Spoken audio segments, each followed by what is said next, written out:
stigma for these issues is as deadly as the disease of addiction.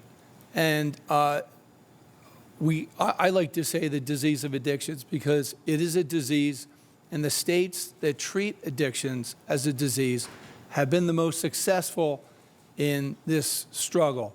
So I think it's important that we, as I said, treat it as a disease and not as a character flaw or a human failing or a foible or anything like that. It truly is the disease. One of the things that will help this is mental health and addictions parity.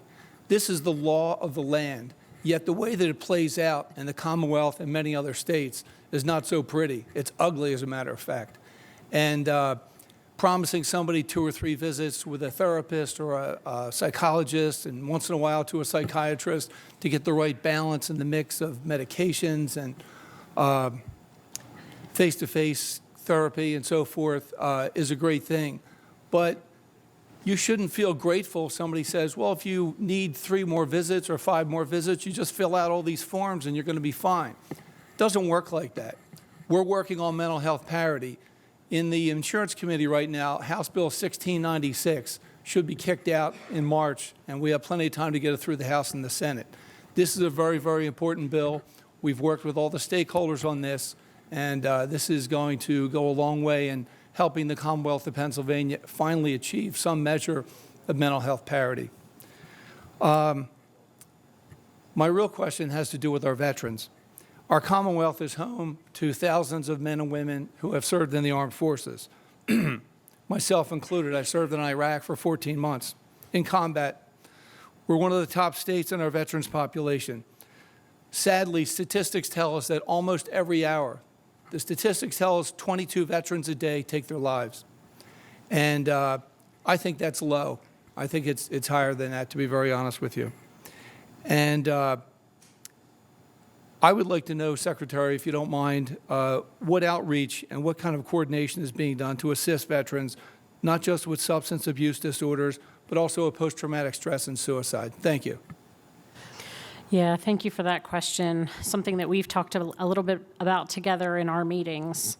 So we share that same passion and concern around veterans. And first and foremost, thank you for your service, sir, to the nation. So in terms of some of the specific collaboration that we've had with the Department of Military and Veterans Affairs, in late summer, early fall of 2019, DMVA launched an educational media campaign that was geared specifically towards veterans. And that campaign utilized $500,000 of our grant funding, which is tied to opioids specifically. And that campaign used radio, TV, and digital advertisements to highlight some of the unique challenges that veterans face.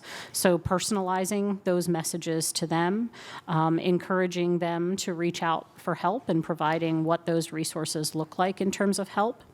I can tell you that in fiscal year 18-19, through our funding sources, there was $148,000 spent on veterans, which is a huge increase from the year prior. In 17-18, only $5,500 was spent on veterans treatment-related services. Now, again, these are dollars for the under or uninsured, so it's not representative of medical assistance funding or private pay insurance funding.